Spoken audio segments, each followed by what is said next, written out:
Selamat pagi, apa kabar hari ini? Semoga semua dalam keadaan yang sehat dan tetap semangat untuk belajar.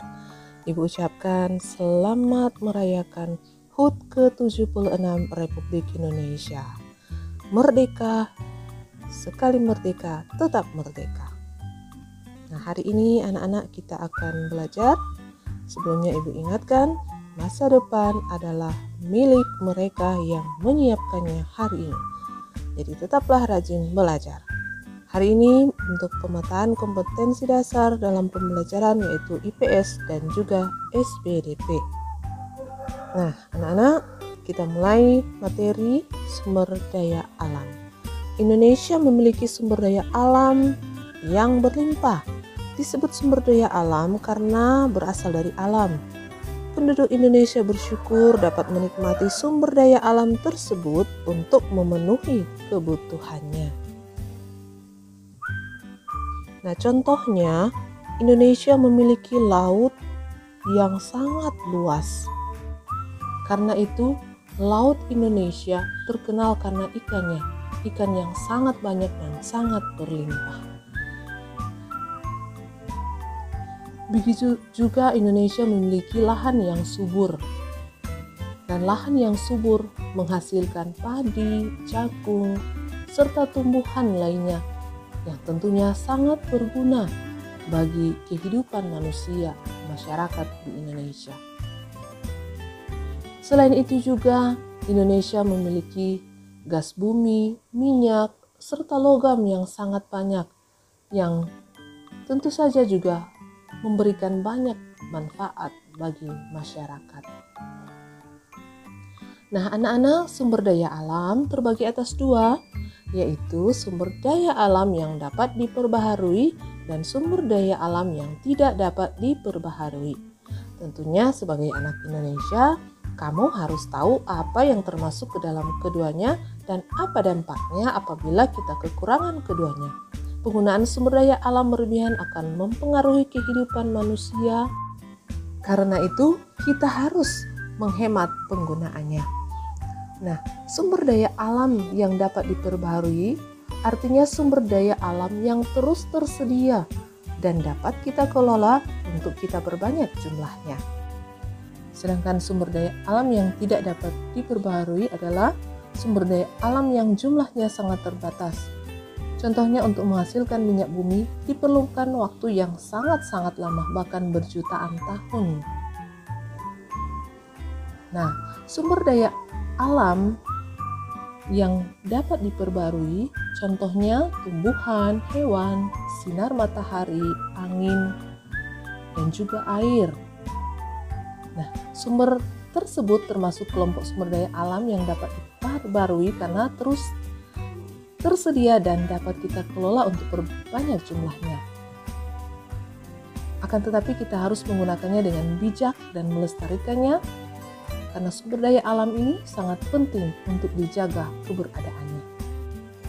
Nah, begitu juga dengan minyak bumi, emas, besi, dan berbagai tambang termasuk ke dalam kelompok sumber daya alam yang tidak dapat diperbarui karena jumlahnya sangat terbatas. Bahkan untuk menghasilkan minyak bumi diperlukan waktu yang sangat lama. Untuk itu, kita harus menghemat penggunaan sumber daya alam ini. Nah, berikut ini adalah contoh kegiatan ekonomi yang memanfaatkan sumber daya alam yang dapat diperbarui, yaitu mengolah kayu yang berasal dari pohon menjadi mebel untuk digunakan di rumah.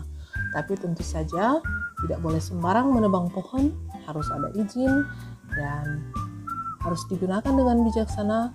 Begitu juga harus menanam kembali pohon yang sudah ditebang. Nah, lalu contoh kegiatan ekonomi yang memanfaatkan sumber daya alam yang tidak dapat diperbaharui yaitu mengolah minyak mentah menjadi bensin yang kita gunakan sehari-hari untuk kendaraan bermotor, tapi tentu saja juga harus hemat.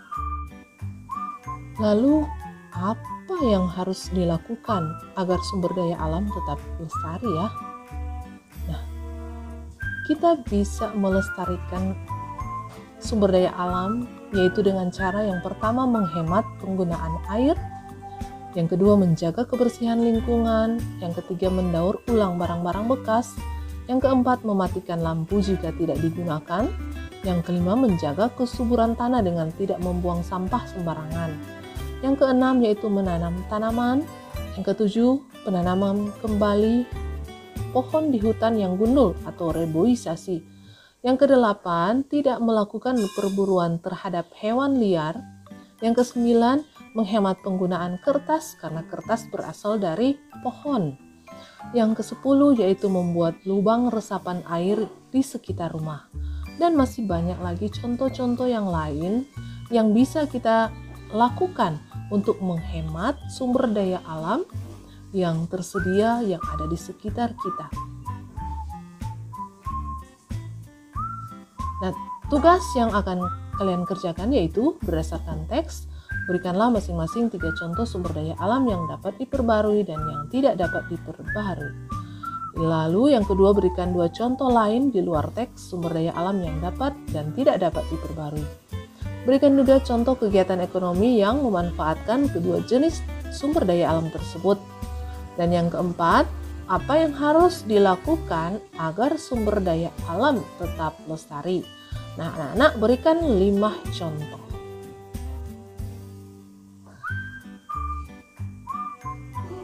Dan kalian sudah belajar tentang sumber daya alam baik yang dapat diperbaharui maupun yang tidak dapat diperbaharui. Contoh sumber daya alam yang dapat diperbarui salah satunya adalah tanaman, yaitu tanaman jagung. Nah, kalian akan berlatih menyanyi lagu yang berjudul Menanam Jagung.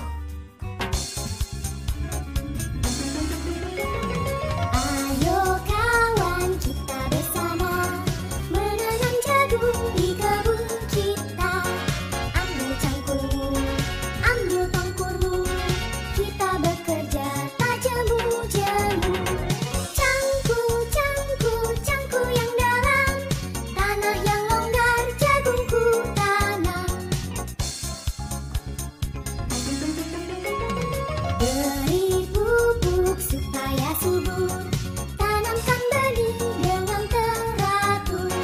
Jadinya besar, lebat buahnya, tentu berguna bagi semua. Cangku, aku gembira, menanam jagung di kebun kita. Selesai menyanyi, tahukah kamu tinggi rendah nada? Berikut ini adalah urutan tinggi rendah nada, mulai dari yang paling rendah sampai yang paling tinggi.